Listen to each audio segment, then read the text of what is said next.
থেকে পরিবার তুলে কদর্য ভাষায় হুমকি অনুব্রত মণ্ডলের, তারপরেও বেপরোয়া কেষ্ট।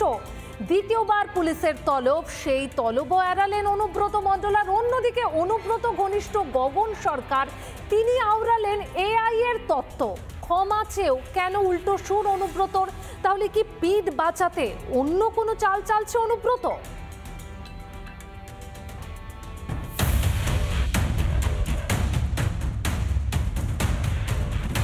পুলিশ আধিকারিককে কদর্য আক্রমণ, আইসিকে হুমকি দিয়েও বেপরোয়া কেষ্ট। দ্বিতীয় দিনেও পুলিশের সামনে হাজিরা দিলেন না অনুব্রত মণ্ডল, ঢাল করলেন শারীরিক অসুস্থতাকেই।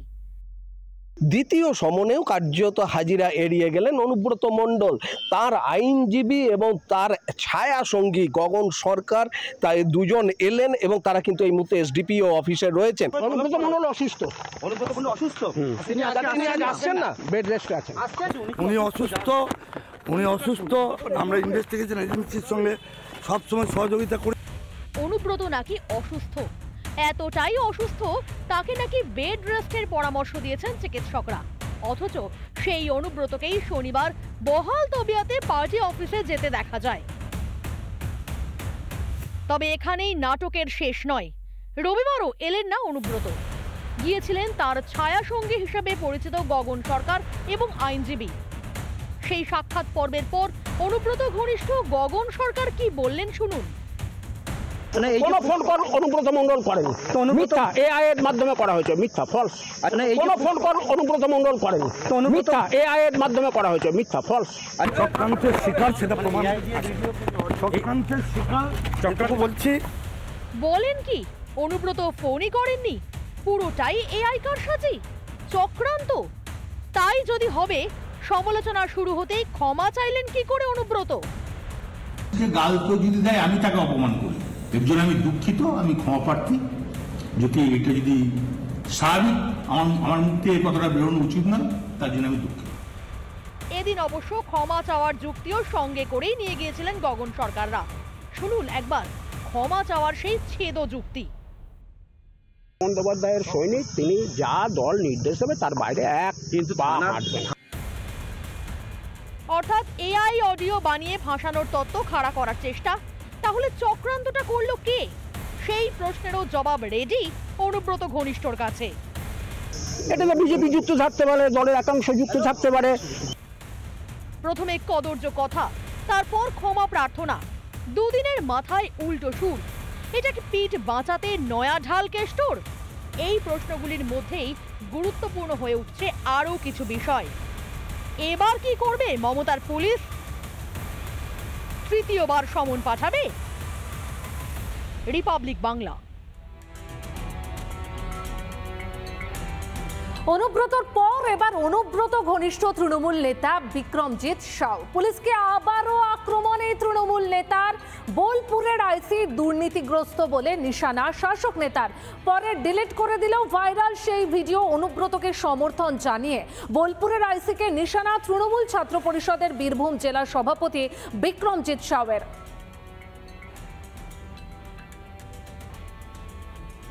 এই আইসি দুর্নীতিগ্রস্ত। বোলপুর থানার আইসি প্রত্যেকটা বালি মাফিয়া, পাথর মাফিয়াদের সঙ্গে যোগসূত্র বজায় রেখে কাজ করে। মনে হয় এই লিটন হালদার অনুব্রত মণ্ডল নামক যে ব্র্যান্ডকে দমানোর চেষ্টা করে।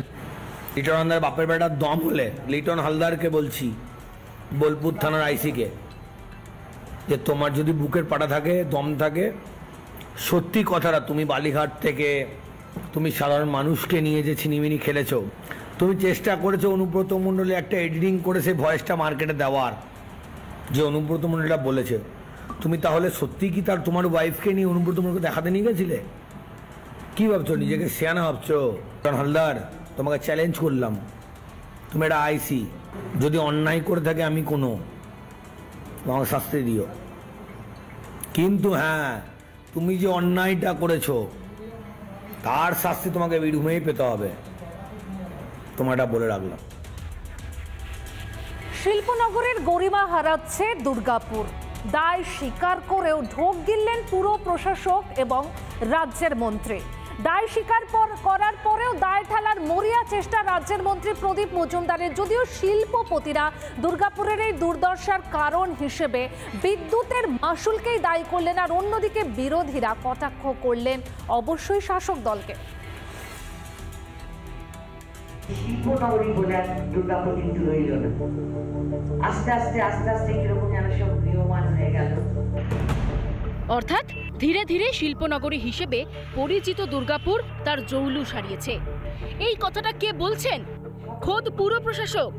শুনুন আরো একবার কি বলছেন দুর্গাপুরের পুর প্রশাসক অনিন্দিতা মুখোপাধ্যায়। শিল্পনগরী বলে খ্যাত যে দুর্গাপুর, সেই শিল্পনগরী বলে দুর্গাপুর কিন্তু রইল না। আস্তে আস্তে আস্তে আস্তে কিরকম যেন সব নিয়মান হয়ে গেল। ভালো ভালো গোল মেডেলিস্ট ছেলে মেয়ে সব দিক দিয়ে, কিন্তু কেউ এখানে আসতে চান না। তারা হয় ভারতবর্ষের বাইরে কিংবা ভারতবর্ষের অন্যান্য জায়গায় গিয়ে প্রতিষ্ঠিত হয়। পুর প্রশাসকের কথা প্রথমে মেনে নেন রাজ্যের মন্ত্রী তথা দুর্গাপুর পূর্বের বিধায়ক প্রদীপ মজুমদার। অনেক ক্ষেত্রে অনেক এগিয়ে গেছে, কিন্তু শিল্পের সেই গরিমা একজন উদ্যোগ পরিচালক হিসেবে আমারও খুব এটা ব্যথার কারণ। পুর প্রশাসক থেকে মন্ত্রীর গলায় যখন হতাশার সুর, তখন মঞ্চে বসে আইএনটিটিউসির রাজ্য সভাপতি ঋতব্রত ব্যানার্জি। পরক্ষণেই অবশ্য বাম আমলের ওপর দায় চাপানোর চেষ্টা করেন মন্ত্রী। এর যদি ঠিক মতন আমরা অনুসন্ধান করি, সর্বক্ষেত্রে যে কথাটা শোনা যায় সেটা হচ্ছে জঙ্গি আন্দোলন। কিন্তু মন্ত্রী মশাই, এসব তো পুরনো কথা। রাজ্যে পালা বদলের পর অনেকগুলি বছর কেটে গিয়েছে, ছবিটা বদলালো না কেন? মমতার আমলে কটা নতুন শিল্প এসেছে দুর্গাপুরে? এসব প্রশ্নের অবশ্য উত্তর মেলেনি। শিল্পে দুর্গাপুরের এই নিম্নগতির জন্য বিদ্যুতের চড়া মাশুলকে অনেকটাই দায়ী করেছেন শিল্পপতিরা। কিছু ফ্যাক্টরি বন্ধ হয়েছে, এই যে ডিবিসি যাদের কানেকশন আছে, আমি এটাই রিকোয়েস্ট করছি 2.5 টাকা ডিফারেন্স, 2 টাকা 60 পয়সা। ওয়েস্ট বেঙ্গল রেগুলেটরি কমিশন আবার যদি রিভিউ করে এটাকে ডিবিসি কে বলে কম করতে, তাহলে ইন্ডাস্ট্রিগুলো বেঁচে যাবে। এই পরিস্থিতিতে রাজ্য সরকার ও মমতা বন্দ্যোপাধ্যায়ের বিরুদ্ধে সুর চড়িয়েছে বিরোধীরা। এরপরে কারখানা বন্ধ, সে কথায় পক্ষান্তরে আজকে মেয়র এবং মন্ত্রী স্বীকার করলেন। সেই কারণে আমরা আগে বলেছি যে পশ্চিমবঙ্গের শিল্পে আরও অবনতি হবে যখন তিনি বাংলার মুখ্যমন্ত্রী থাকবেন। দেরিতে হলেও তাদের বোধগম্য হয়েছে দুর্গাপুরে তাদের অকর্মণ্যতার জন্য, তাদের সরকারের ব্যর্থতার জন্য একটার পর একটা কলকারখানা এখান থেকে বন্ধ। শিল্প নিয়ে বৈঠক, শিল্পপতিদের অভাব অভিযোগ শোনার কথা যাদের, তাদের গলাতেই হতাশার সুর। এটাই যেন পর্দাফাশ করে দিল শিল্প নিয়ে মমতার মিথ্যাচারের। রিপাবলিক বাংলা।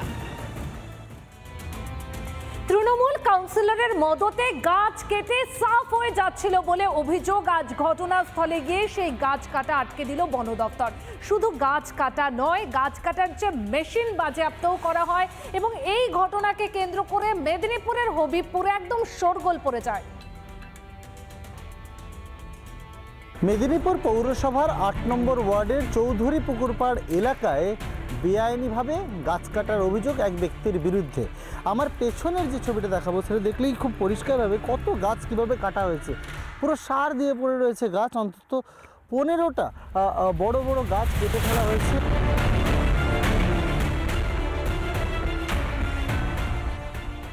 গত দুদিন ধরে এই গাছগুলো কাটা হয়েছে এবং আজ সকালে যখন বন দপ্তরের আধিকারিকরা জানতে পারেন, তারা কিন্তু একেবারে চলে আসেন স্পটে এবং সেখানে এসে যে মালিক, এই জায়গার যে মালিক, তার কাছে কিন্তু বৈধ নথিপত্র দেখতে চান।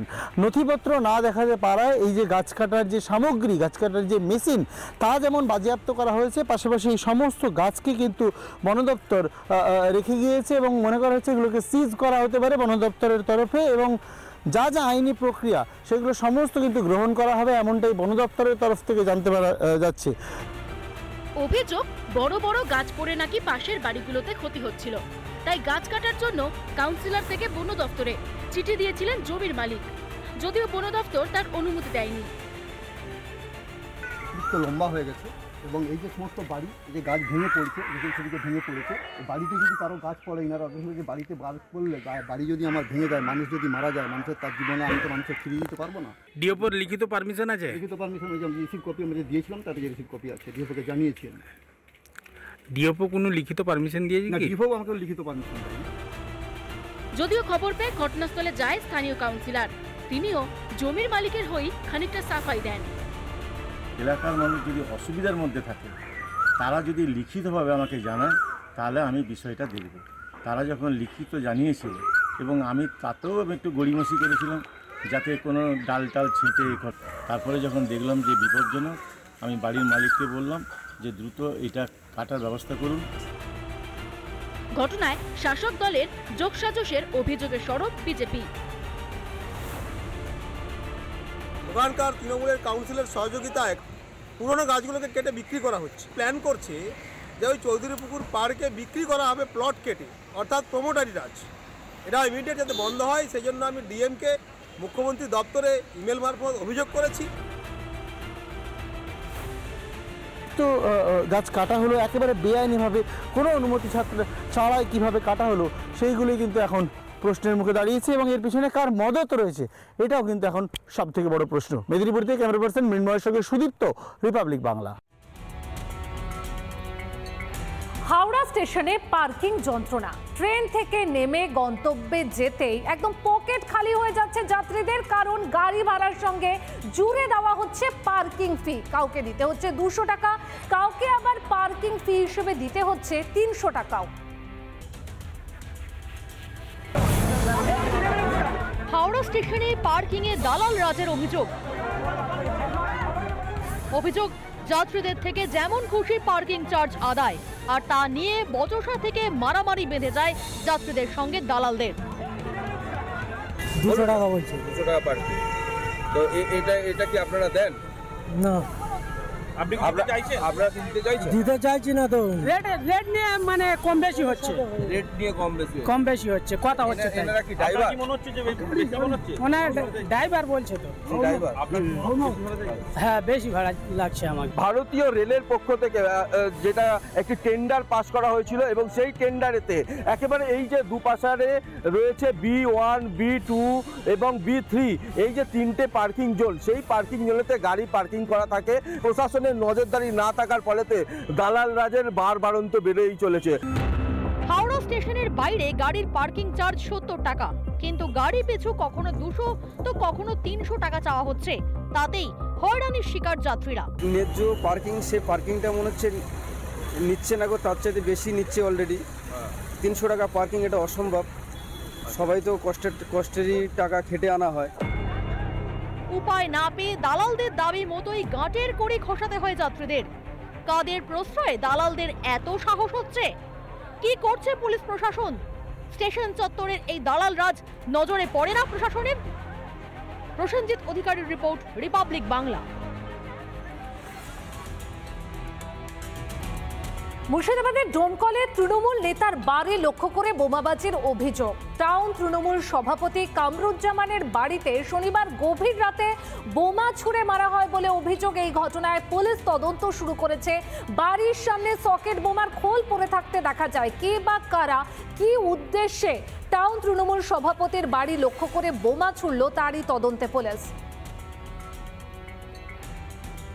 কারণ ওইভাবে মেশিনের ঘরে বোম মারা মানে আমাকে হয়তো আতঙ্কিত করার জন্য করতে পারে, এবার আমার কি কোনো অসৎ উদ্দেশ্য সাধন করার জন্য করতে পারে। যারা হয়তো দেখা যাচ্ছে, আমার ধারণা যারা ফেসবুকে এইসব আমার বিষয়ে উঠাপড়া লিখেছে, আমার ধারণা তাদের মধ্যে থেকে হতে পারে। আমাদের গ্রামে একটা ছেলেকে ফোনে একদিন বলেছে আমার বাড়িতে বোম মেরে উড়িয়ে দেবে, এমন কথা বলেছে। আমি তো যাচ্ছি তাদের মাধ্যমে হতে পারে। এই সমস্ত লোকগুলোকে দলীয় এরা অ্যান্টি সোশ্যাল লোক। এখন দলের মধ্যে কারো আমরা সেভাবে কোনো পদেও দেখিনি, এতেও দেখিনি, অ্যান্টি সোশ্যাল লোক। এটা আতঙ্কিত করারই হামলা। সে যেই করুক, যদি আমাকে জান নিতে হয়, তা আমি তো লোহার মানুষ না, আমি রাস্তাঘাটে সবসময় থাকি। দিদি মেয়েটা আমাকে নিতে পারতো বা মারতে পারতো। রাত্রিবেলায় এই আক্রমণ হয়তো আতঙ্ক দেখানোর জন্য আবার। মুর্শিদাবাদ থেকে উদ্ধার বিপুল পরিমাণ আগ্নেয়াস্ত্র। মুর্শিদাবাদের ফরাসডাঙ্গা থেকে উদ্ধার হয়েছে বিপুল পরিমাণ আগ্নেয়াস্ত্র। আর অন্যদিকে বহরমপুর থেকেও বিপুল পরিমাণ আগ্নেয়াস্ত্র উদ্ধার হয়েছে। একাধিক আগ্নেয়াস্ত্র উদ্ধারের পাশাপাশি গ্রেপ্তার করা হয়েছে 4 জনকে। ঠিক কি উদ্দেশ্যে এত আগ্নেয়াস্ত্র মজুত করা হয়েছিল তার তদন্তে পুলিশ। এই মুহূর্তে দুটো ছবি আপনারা দেখতে পাচ্ছেন, একদিকে রয়েছে বহরমপুরের ছবি আর অন্যদিকে রয়েছে ফরাসডাঙ্গার ছবি। বহরমপুরের ফরাসডাঙ্গা থেকে উদ্ধার স্বয়ংক্রিয় 5টি 7mm পিস্তল, 10টি ম্যাগাজিন ও 25 রাউন্ড গুলি, গ্রেপ্তার 2 দুষ্কৃতী। আর অন্যদিকে সাগরপাড়া থেকে উদ্ধার হয়েছে 4টি আগ্নেয়াস্ত্র, 20 রাউন্ড গুলি, পাকড়াও করা হয়েছে 4 যুবককে।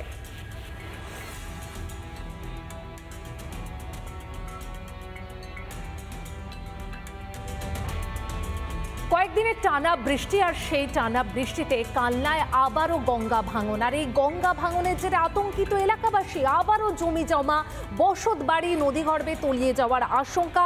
গঙ্গার কিছুটা এগোলেই ভাঙনের কবলে পড়বে গোটা গ্রাম। অভিযোগ, ভাঙন রোধে তেমন কোনো কাজই হয়নি। স্থায়ী সমাধানের আর্জি স্থানীয় বাসিন্দাদের।